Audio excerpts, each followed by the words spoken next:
We are going to wrap up with a couple of other points about lesson planning, and then we're going to do our Kahoot, and then we're going to kind of wrap it up. And if you have questions or other thoughts, we can open it up to discussion, and then we'll close it out for the week. So what I wanted to show you was that there is a principle called, actually, let me write it in here while I still have this. Understanding by design, or what we might call UBD, is also sometimes called backward design. Okay.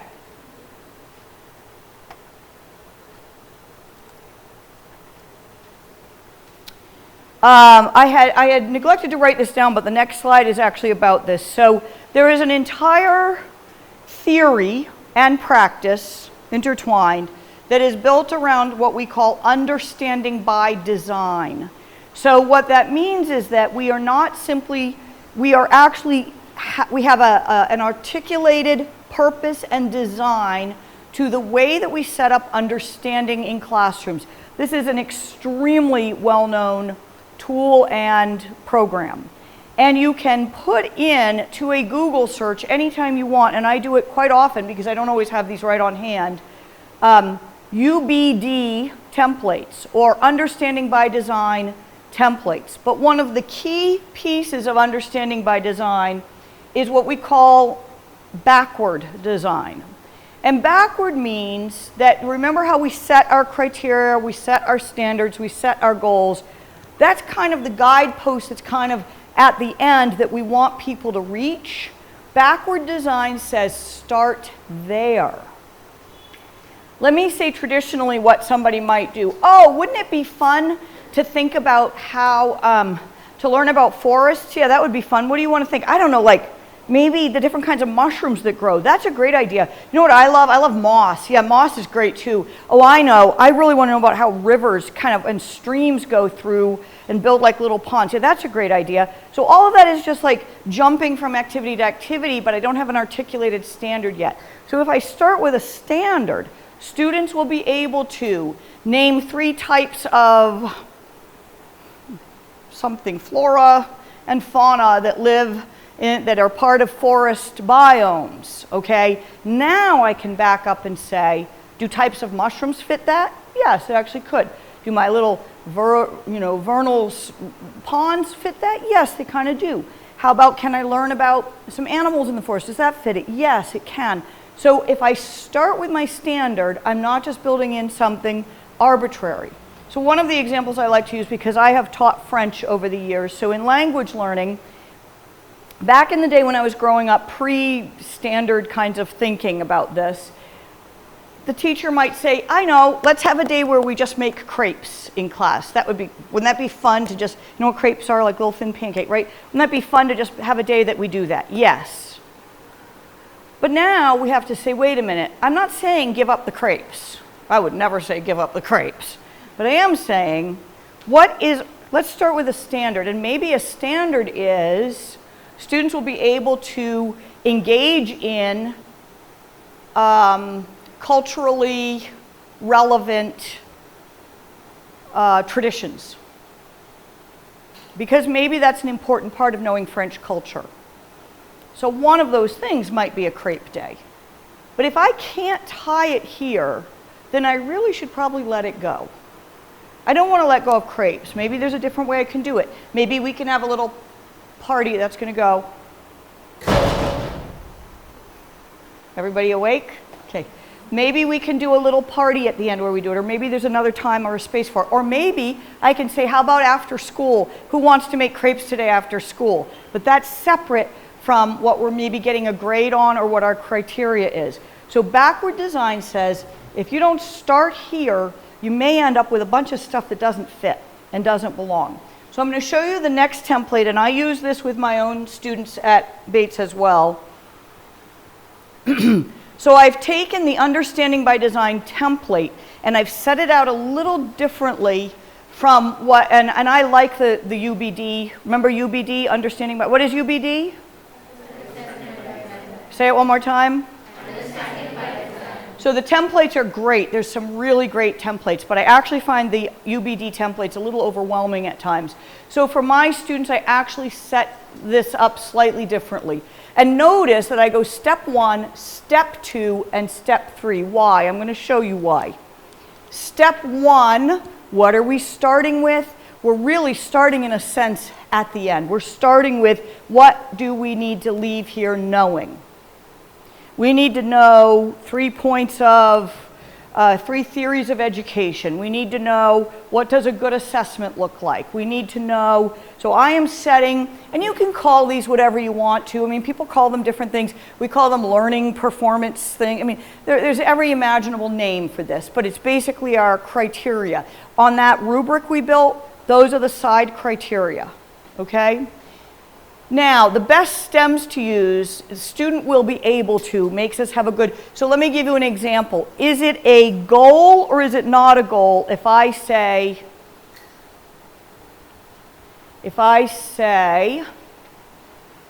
students will play a Kahoot game today? Think about that for a second. I really want you to think about that. Is it a goal of this week to say students will play a Kahoot game today? That is an activity. It is not a standard. Now, this gets mixed up constantly, okay? Teachers that have been in the field for years will do this, okay? So I work with my students a lot about the difference between a criteria or a goal and an activity, okay? We're going to get to activities in a minute, but that's why I say students will be able to. Do I have as a goal students will be able to play Kahoot? No, because you could leave this class, never learn to play Kahoot, and be fine on all of my assessments. That's an activity. It is not one of my goals, okay? How about this one? Students will complete 3 worksheets today. Is that a goal? No, it really isn't. Now you could say, well, I have a number they need to get through, but really that's not an academic goal. That's an activity, okay? That's an activity. So please think strongly about this. This is one of the most common things that my own students do, and these are people that have had this for 4 years. They've been having this training built into them, okay? And we still mix up activities and goals. But if we start with this stem, students will be able to, or students will know. This really helps us. Students will be able to complete math problems using multiplication up to the 10s. Now, it doesn't matter. I could give 3 assignments. I could give 2 worksheets. I could give games. We could do a Kahoot. It doesn't matter. We're going to get to that in a minute. But my goal is what they need to be able to do. So for you all, we have goals, we have objectives, call them what you will.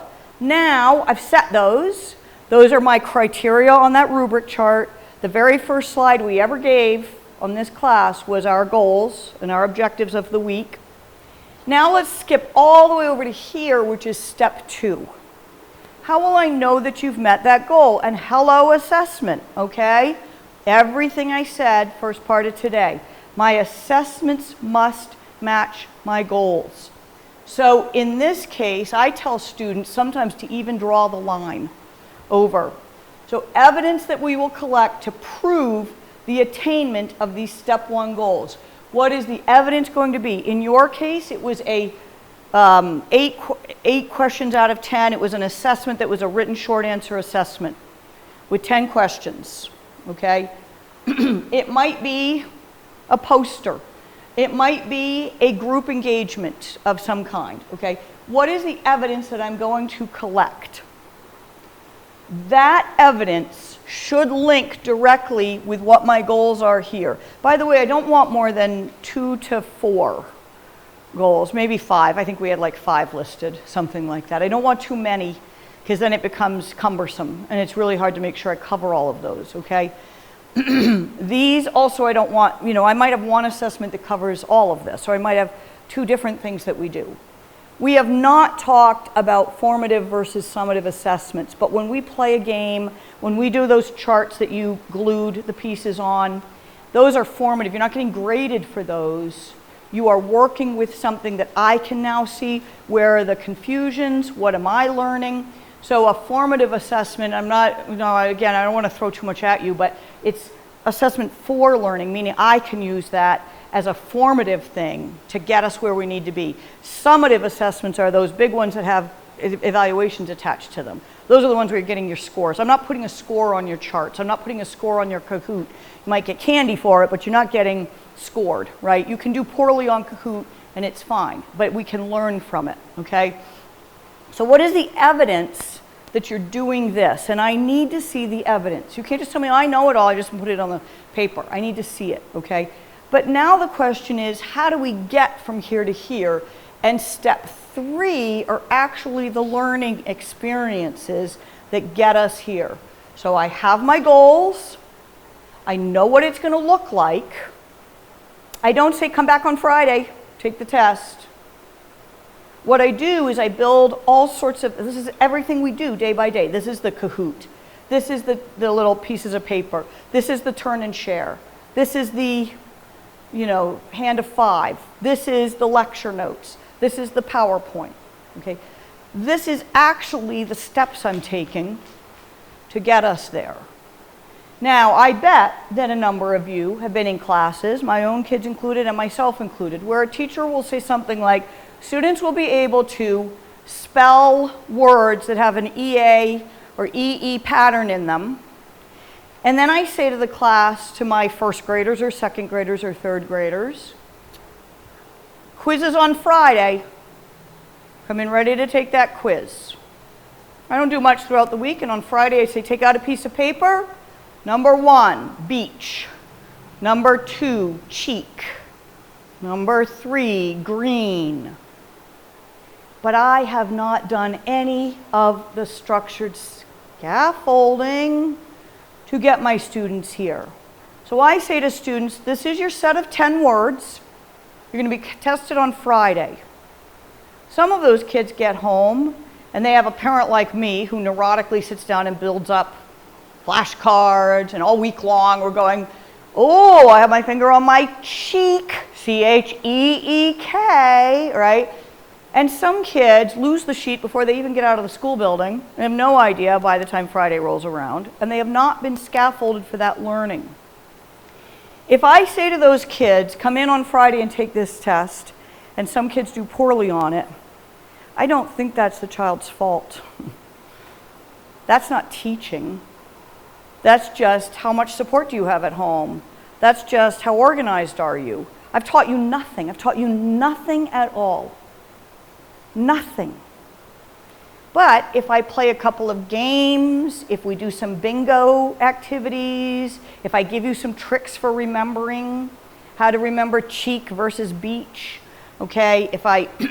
If we play around, if I have a word wall that has them up on it for the week so you can see them, if I give you bonus points every time you use one of these words, now I've got activities all the way through the week so that when I say, pull out a sheet of paper now, it's time to take our test, I want all of my students to succeed. Am I going to get 100%? No, I will not.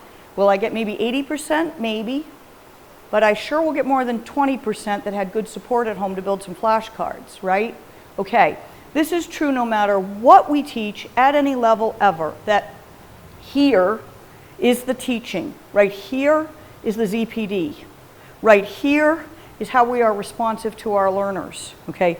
So if I say, learn this, come back and take your test on Friday, then you don't even need to be here or we just forget it because I'm not doing anything to help you with that, right?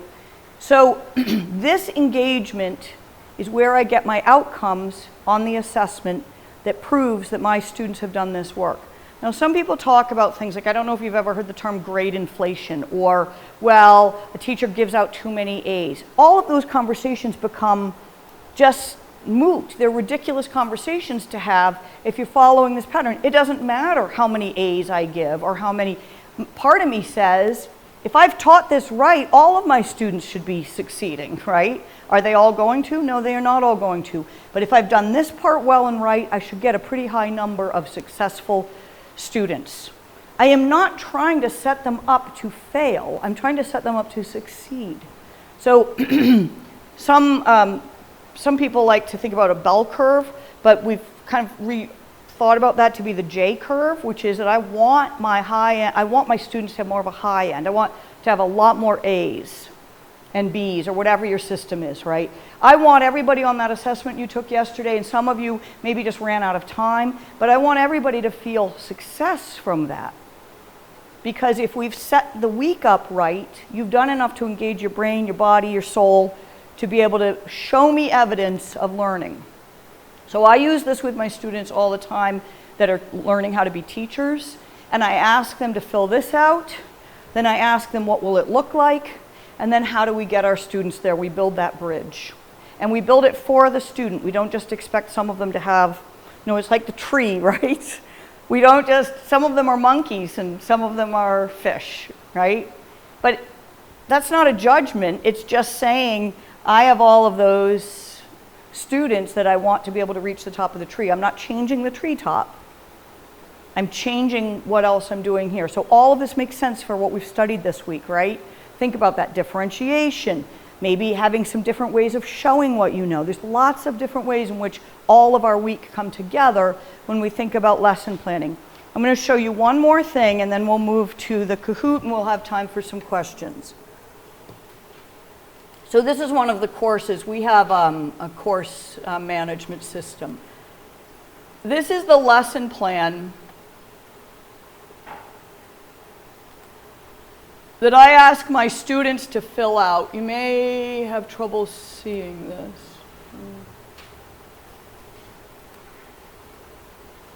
This is all based in UBD. What does that stand for again? Understanding by design. So this is all based, this template is based very heavily on the Understanding by Design template.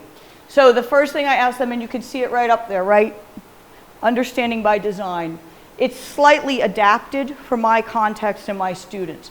But we ask big ideas. What are the essential kinds of questions that I want people to, remember I said I like the question? So maybe a question is, how do we create the best classroom material to enhance learning?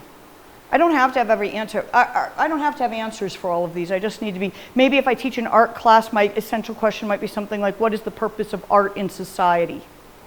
If I'm teaching literature, maybe it's how does literature reflect the human experience? If we're learning about research, maybe my question is, how does research intertwine with practice? Or why should we think about doing research? They're just big questions. They're big life questions. And they float around in the air, and we hope we don't have to answer them. We just need to think about them. And then these turn into key understandings, which is something like, what is the purpose of art in society? Maybe a key understanding is art helps us tap into a creative energy that we otherwise wouldn't have access to, or something like that. So these are kind of, and again, these float around in the air. We don't need to necessarily get at all of those. Now notice here I ask my students to build their standards, just what I just talked about. We call them standards, and there are some national standards that I can look at. Then here I actually break out standards and objectives, because objectives are our learning objectives day by day. This is a daily lesson plan. So today's objectives would be around assessment and lesson planning, whereas yesterday's objectives would have been something different. Would have been differentiated instruction, right? Okay. And then here are our activities, but notice I don't just say, I always make my students do a teacher will and students will. Why? Because again, one of the danger zones is that when I build these activities that I think I'm building, I do things like, teacher will present the information. Teacher will talk about factors, variables. Teacher will present assessment. There's absolutely nothing that tells me what students are doing. So I make my students not only say what the teacher is doing, but what the students are doing. Maybe students are just listening, but maybe students are writing notes. Students are filling out a guided note sheet. Teacher is circulating to make sure notes are okay. Okay? And then we have the assessment, and I build in a piece of differentiation. They must differentiate in their lessons, okay? This is the typical lesson plan that all of my students at any level do all the time. They must know how to do these lessons with the work that they do. Now I introduce it in a lot of different classes, but it's not until they get to student teaching, and then they need to do these pretty much every day. Every day they do a lesson plan like this, okay? Now, again, if it's 3 out of 5 days or something like that. I mean, you can, it can be a little burdensome when you start to think about doing it every day, but I need this to get into their heads. And then I say attach any links, handouts, worksheets, answer keys, anything like that. When we come back in class to discuss, I tell them to bring in samples of student work with the names hidden, and I want somebody who did really well on that, whatever it is, paper, worksheet, test, and I want somebody who did really badly on it, and I want somebody who did in the middle on it. Names off it, and I want to see somebody who performed super well, somebody who really didn't perform well, and somebody in the middle. And I also want to know overall, how did your class do on that? And if overall class average is showing that things aren't going so well, then the question is, did we need to do something different? Right? Okay. So this is a sample of a lesson plan. Don't have to use this exact thing, but it helps us get our heads around. I keep lesson plans. I don't fill this template out every single time.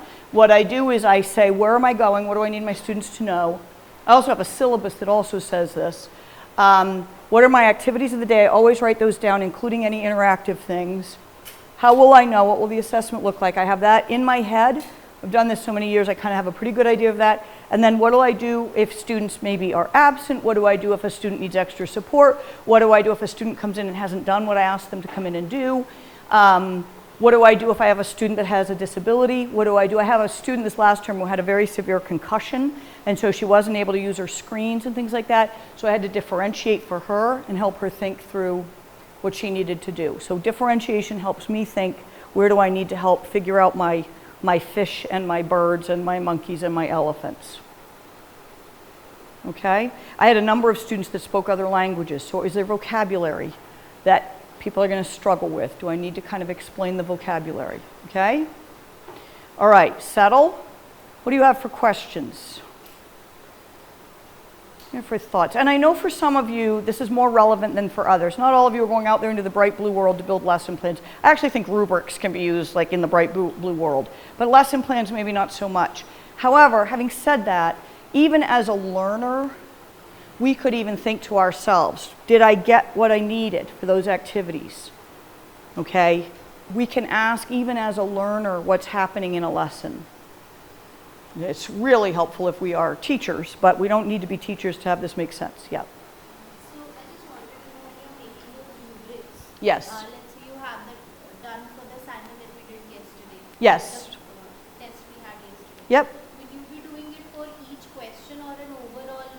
So that's a great question. The question is whether or not on something like what we did yesterday, would I build a rubric for each question? What I would likely do in a case like that is I would put each question, I would most likely put each question as a separate thing. However, having said that, let me just say that when I do that kind of an assessment, very often you can do a holistic assessment. So there's a difference between an analytic one that really is like name 3 things, which I could do for each of those questions. But there's also a holistic. And a holistic rubric I use with my students, for example, has an understanding of core concepts, is able to give clear examples. And it's more holistic, and it's a little bit more subjective and a little bit more vague. And so I have a colleague, she and I are very funny. We teach together a lot. We co-teach a lot of our student teachers. And I tend to be much more analytic. I want to say, they did 2, they did 3, they got this. And she's a lot more like, let's just holistically kind of look at this. Because I live in fear of somebody saying, where exactly did this come from? And the holistic ones are a little bit more vague. So on a paper like that, we could have said, we have a chart that we set up with students have a core understanding of key concepts. Students are able to, maybe on that Bloom's chart, are able to create or analyze something. Students are able to, and then we could holistically do that.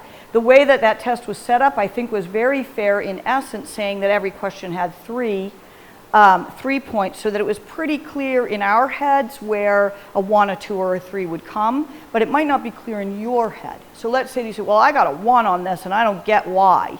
If I had a rubric, I could say this is exactly why, right? So it's a great question because, to be honest, I don't necessarily have a rubric for every single assignment that I do. I think that would be, I really like rubrics, but I also think that they need to be used when it's appropriate to use them. I used to use checklists a lot, like has this, has this, has this, has this, has this. I still sometimes use that. The problem you get into with checklists is that all of a sudden you're doing things like this one's worth 10 points, this is worth 5 points, this is worth 15 points, and I come right back to that question, do you know the difference between a 12 and a 13? Because I sure don't. Do you know the difference between a 7 and an 8? You know, if you're giving 10 points for doing something, and then it ends up either being an all or nothing, and we end up punishing, when we do those checklists, we sway to the lower end. So there again, even if I do a checklist, I'll start at a 50%. I don't ever start anything at a 0. Like, everything started at a 50%. Because even with the checklist beyond that, I assume at a bare minimum, just because mathematically it's too rough. It really does hurt kids that struggle. It hurts them a lot more than it helps them to do that. Yeah? About the content whatever we taught. Yes. It is related about our teaching. Yeah, that's a great question, and I know that that you missed some of what I said earlier. Let me say that's a great question. A checklist is another way to get at the assessing of what's been taught.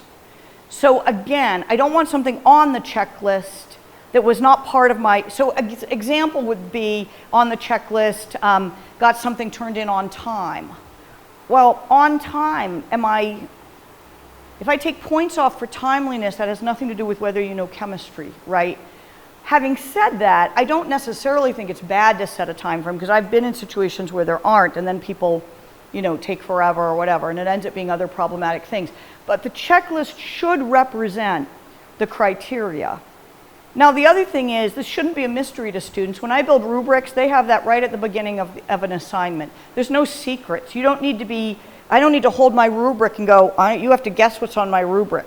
I give those right out. If there's a checklist, I give it right out.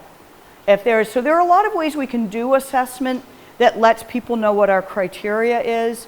But the question about, sometimes they can be more holistic, sometimes they can be more analytic. It really partly depends on your preference, it depends on the activity, it depends on the subject matter, it depends on what you choose to do with them. I think the bigger thing is, are we holding it up and looking at it and saying, is this fair, is it equitable? Because a lot of our assessments actually punish the ones, I always say we punish the already punished. We reward the already rewarded. Our systems in education tend to reward the already rewarded. And our systems tend to punish the already punished. So if I say, go home, learn your words, I'm going to give you 1 point for each word, there's 10. And then I'm going to translate it to a percentage, which means every single one of those words is 10 points off your score. I know who I'm punishing before I even send that assignment home. And I know who I'm rewarding before I even send it home. So that's why I say hold this up and think about this, because the point shouldn't be that we reward the already rewarded, right? We don't want to punish them either, but I'm just saying we need it to be equitable. Yeah. Ma'am, in India, we have, especially for the board classes, we have the pattern of, in the results, the grades and the scores, but there is no percentage pattern we follow in India. There's not a percentage per se. The US system, Yeah, we use a lot of percentages, and that is good to know, because I know the Indian system is different, but you're basing it on points. What happens to those points? Do they get converted in some way? As an individual, I will find my percentage on my scores. But if somebody gets, let's say, a 20 out of 25, how do you know if that's a pass or not pass? So that is there the result. Declaration is there. Pass or fail, that we declare. So in the report card, basically we have the scores out of 100, and then the grades corresponding, and then there is one line down which is pass or fail. That is it. It's just pass or fail. Either a pass or a fail. It is not like a topper. Yeah, I see what you're saying. It is not there. Right, So my right. question is that whether you people follow that or not. We give A, B, C, D. We give GPAs, a GPA at the college level. CGPA even we follow now. Okay, but a GPA is based on percentages largely. It's actually based on a 4-point rubric. Yeah, so GPA is a 4-point rubric when you get right down to it. In fact, I always tell my students, if you're confused about a 4-point rubric, look up how GPAs get calculated. Yeah, but a GPA is a rubric. It's a 4-point rubric. 4.0 is your A, 3.0 is a B, 2.0 is a C. I mean, a GPA is a rubric. So whenever I have students that are just really lost, I say, look up what a GPA is. Start there, because that is a 4-point rubric right there. But I see what you're saying, and that's why I ask you to think about this, because based on context, there may be a variety of different ways in which we think about this. The bottom line is the assessment fair? Is it measuring what we need it to measure? And do we have a way to make sure that we're not doing a bottom pull mathematically? Because that bottom pull mathematically happens when we have fewer points, not a rubric is clear, but remember, a rubric is not a percentage, right? A rubric is not a percentage if there's anything. I mean, I wish I had a dime for every time I had to tell somebody a rubric is not a percentage. Oh, I wish I would be a multi-billionaire. I could take over the Doge work that's happening. I could be right up there with Musk. If I had a dime for every time somebody had to say. Just for curiosity, I want to ask, how many times you evaluate the child in the whole year? How many times? We have quarter systems typically. Usually, there are some schools that run on trimesters, and actually we also give midterm reports. So it's very, very common. In fact, even at Bates, we have midterm reports. So if somebody's in danger, or if somebody hasn't handed in some things, we don't wait till the end of a marking period. Again, that punishes the already punished, right? So if there's somebody missing something, we always do midterm, and that's a midterm assessment. Sometimes it's just a midterm report out. And then at that point, that's when we can catch people that may be starting to slip, because maybe I didn't know or didn't realize it till I went into my grade book. So even at Bates, we do a midterm. We get a reminder to flag anybody that's struggling. And it's a reminder to me to go in and say, okay, let me actually check to see how people are doing, because I don't necessarily know. Especially if you have a lot of students, you're not necessarily checking that all the time. So there's a midterm for each of whatever terms are. And in our K through 12 systems, it's usually by quarter. Almost always, quarter 1, 2, 3, and 4. Every once in a while, some schools use a trimester. Some of our local middle schools use a trimester system. We just break it into a third. Yeah. Yes? In colleges, if there are students who have language issues or coming from, they are first English learners, etc. Yep. So do you in your system substitute assessment methods or exercises say if somebody is not able to write in that language? So, but we know that they know. So how do you? Yeah, exactly. So that's that differentiation. So the question was, if you have somebody that is speaking another language, which again in the US we do consider a sometimes marginalized group or a subgroup that might need extra supports, how do we differentiate if we need that assessment done?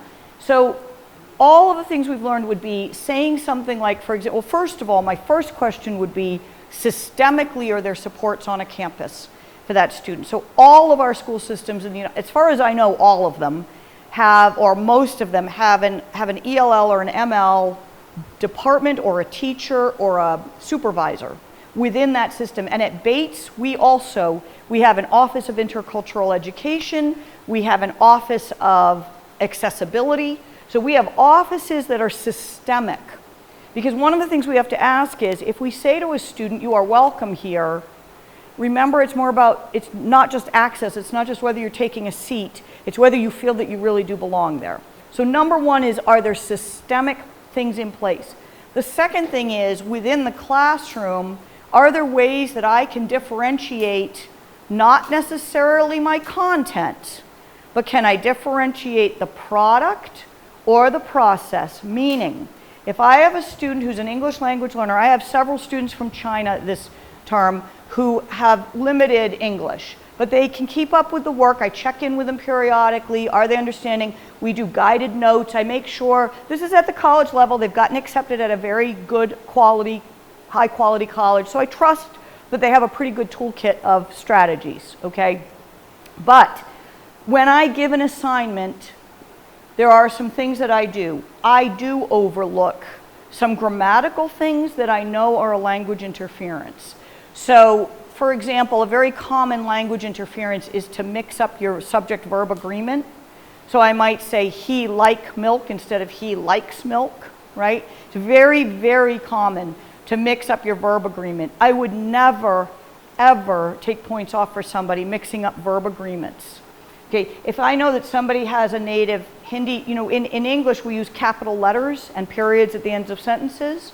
But if you're not in a system that's accustomed to doing that and I'm punishing you for that, you're already at a disadvantage for not necessarily having that same skill set. So I'm not going to give you another disadvantage because you didn't put capital letters. So in other words, what are my pieces I need you to know? And are you meeting those pieces? Do you know the material?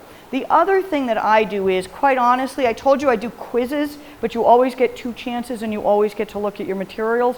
Not everybody does this. I'm in a field where I can do this, so I'm not trying to say that everybody needs to do that. But in the case of somebody who has had a challenge due to language, that's where I can either let them redo something, and again, it's not an endless, I want to make it very clear, I don't believe in enabling somebody who isn't progressing in their zone of proximal development, okay? I don't know how to explain this, because even as a parent, there's a very fine line. I would rather be accused of enabling than of throwing somebody off a cliff, but I'm not a fan of being accused of enabling either. What I think is we give that support, right? So what I would say is, if somebody feels thrown off a cliff, can I bring it back down a little? One of the ways I can do that is to offer a second opportunity. One of the ways I can do it is say, use your notes, because I really want to get at those higher level thinking. You can use your notes for all the lower level stuff. That doesn't bother me. We have at the click of a button, we can get any information we need. You don't have to memorize everything now, okay? So those are some things that I would do. Another strategy I would use in the classroom is this group interaction, and go around and make sure that my language learners, my English language learners, are A, participating, and B, understanding. I might even give a little check-in periodically. Sometimes when my students are coming, I'll say, how are things going? How is this class going for you? Are you understanding everything? So there is a lot of language difference in our, both at Bates, but also in our community. As I said, we have a very large number, which is really unusual for Maine. And so teachers locally really work hard. You know what else we use? Google Translate, hello technology, okay? I have some of my Bates students placed in local classrooms where, let's say there's 3 or 4 kids talking Somali with each other or speaking Arabic, and the teacher who does not know how to participate in that language will use Google Translate to be able to communicate. Some of these students are freshly arrived students who have almost no. There's one example of one of my students who came in and said, in my placement in like a 3rd or 4th grade, no, actually I think it's 6th grade, there's a boy who speaks Portuguese, but even the kids who speak Portuguese in the classroom have trouble understanding him because he has some speech impediments. So he didn't even speak Portuguese well. So the teacher is using Google Translate to try to communicate. She's also asking the other Portuguese speakers to try to do their best to help understand. So we can leverage language. If I say to this group speaking Arabic, you don't speak Arabic in my class, this is an English only classroom, because what's my fear? You might be talking about me, right? I hear this like, oh, you don't know what they're saying. Well, you could be passing notes and I don't know what you're saying either. And if you guys are talking together and working on something, I'll take the risk. Unless I see you all going, picking on somebody, then I might say, what are we talking about? And then I might encourage people to kind of make sure it's talking about the subject matter. But I hear a lot. They can't speak, I don't want them speaking Somali in my classroom because I don't know whether they're, I don't know what they're saying. But why do you need to know what they're saying? Maybe they're learning, right? Like, I just think we're better off erring on the side of good faith. I think that's my point. We're better erring on the side of good faith. I think very often that means relinquishing some control. Because if you all are talking Arabic, I lose control of that. But I have to be willing to say, but we're all friends here. Can you talk Arabic? I mean, when I taught in Delhi in 2016, I had a large university class, and I had a handful of students that really did not know English very well. So I would present a slide, I'd wait for a minute, and I'd say, can you all make sure everybody's understanding? Can you make sure everybody's understanding? Sometimes they'd turn and say it in Hindi, I'd say, fine, take a minute. Because instead of, I'm sorry, I'm moving on, you're gonna have to do that later. I mean, I don't know Hindi, so please explain it. Thank you, like that helps me. So I think we can build on language capacity, and remember we can also see it as not just a need, but a, right, okay? All right, great question. Was there another question? So this is regarding bloom sticks and all. Yes. So I think they're also called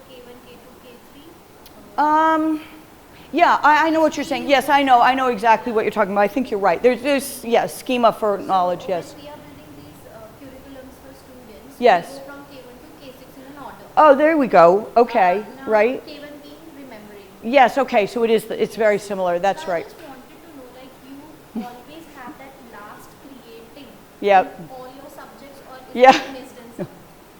This is why I don't. I'm going to tell you, I'm going to see if I can find this. I don't believe in a lockstep. Anything that says stages to me makes me worry. It's not that I don't think it's necessarily true in some cases. I'm not an all or nothing, but it really worries me because I don't think you can do the work we're doing here without doing all of those things at any given time, right? So no, I don't. And actually, the interesting thing is that Bloom's actually flipped those top two from time to time. So I'm not a fan of it. I'm going to show you something really quickly. Let's see if I can find this.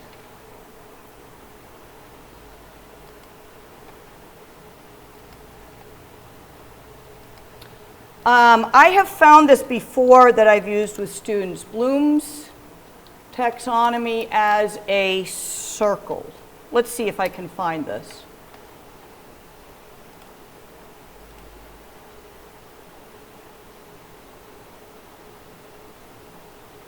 I don't think we ought to be teaching, we're doing 1, 2, 3, 4. And I understand your point. I don't think that's how we, oopsie, can't reach this page. Okay, hold on a minute here.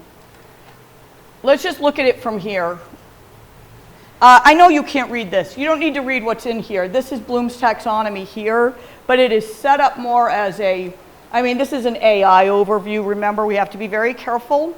But AI can give us and then I would use a source and go to that source. Don't ever just trust AI willy-nilly, but in this case, it's a way to visualize and represent the cyclical nature of learning, right? Learning is not lockstep. We don't just, okay, recall, okay, I'm ready to do, now, comprehension, now I'm ready to do, That's not how we learn. That's just not how we are. We're not lockstep. So it is about moving from basic understanding to higher order, but it actually is always, we're always in and out of all of these kinds of things. And so we're moving in and out of maybe evaluating, even when we're asking these questions right now, we're trying to understand, but we're also evaluating. When I have you recite back to me, that's basic recall. There's no such thing as doing one thing at a time. So I would tend to shift my thinking on that. What I tell students is if they're building Bloom's in, go ahead and make sure you've got, I wouldn't say make a lesson that's just K1 or just K2. I would say make sure you've got a few different things going on. Now it depends on the subject. If you're teaching beginning level math, you better know your basic mathematical functions before you move on. Having said that, even knowing 1 + 1 is 2, you still have to have some concept of properties of things, right? Like we tell kids to use their fingers, tell them to use little blocks, right? Even in a basic, we're not just memorizing 1 + 1 is 2. I had a son who came to me at 12 and he knew his multiplication tables, but he only knew them in order. And he could say 4 times 3, 4 times 4, 4 times 5, 4 times 6. And I'd say, well, what's 4 times 4? And he'd say, I don't know, that's out of order. And I'd say, yeah, but what is 4 times 4? What is 4? And then you have it 4 times. He was completely, he's like, what are you talking about? He can memorize, but he has no concept. So we worked a lot. In math when you learn slope, right? The formulas for slope. So he was very stuck, what is slope? And he was an English language learner as well. So he's a runner. I said, do you ever run up a hill? Yes. Do you ever run down a hill? Yes. Then you know what slope is, right? Slope is your amount that is it sometimes harder to get up a hill? Is it sometimes easier? Yes. Then you know slope. That's a word you know, okay? So what I'm saying is he can memorize slope, y = mx + b. We can learn a formula, but it's more important to know what does that mean? Why? What is mx + b? And I guess to take a test, it's like if all I've done is memorize, I won't do very well on that test. So I would say mix it up. Find a circle for Bloom's and do it that way instead. So when I tell students, I say, make sure you've got a mix, but also if it doesn't make sense for that lesson, back yourself out if you need to. Yeah. So I actually had a hard time figuring this out when I was on the Yeah. syllabus board because I had teammates coming from engineering background. Right. They go from A to Z in an order. And I'm from design field. I might be at step 6. Exactly. Assignment itself. Yeah, I'm more like that. hard time can be. Yeah, I'm much more like that. I mean, and again, everybody has their personal thing. And a field may also, a discipline may actually set that criteria a little bit. I think mathematically you build on, you're building on, but even so, you're learning concepts. I don't think a teacher would teach 3 plus 5 if you didn't have some sense of what 3 is and what sense of what 5 is, or even when we get to dividing, I have 15 pieces of candy and I have 5 students. Like, what does it mean to divide? Otherwise, it just is nothing. It doesn't mean anything. So I do, and that's higher order thinking, right? It's trying to say, okay, now I'm giving you 15 pieces of candy. You've got to divide it amongst you. How will you do it? And watch how people figure that out. That's higher level thinking. That's a lot of higher level thinking. When a child uses that error of ED for bringed, I bringed you some flowers, that is higher level thinking at a very high degree. That is creating a whole new word that doesn't exist. I mean, that's a pretty brilliant creation, right? That's why I just am always astounded by error, because very often it comes out of those higher level thinking. Yeah. Okay, let's do our Kahoot, shall we? Now, I've got to tell you something. This is not water. This is candy. I scrounged up what I hope is enough. 1, 2, 3, 4, 5, 6, 7, 8, 9, 10, 11, 12. I think I have enough in here for 1 apiece, and I don't think they're going to melt all over you today, because we put it in the refrigerator. Yeah, I don't think they're going to melt. All right, so we have a solution. So I'm learning, right? I'm using my higher level on Bloom's taxonomy. Well, yeah, there we go, okay? So we'll see how we do. It's just your basic, it's just those little Easter eggs again. You only get, I'm sorry, I only have enough for 1 apiece, I think. It's in there, okay? Live and learn. All right, are we ready? All right, now we're doing it individually. We're into individual mode. Are we off? Okay, we will stop with our taping.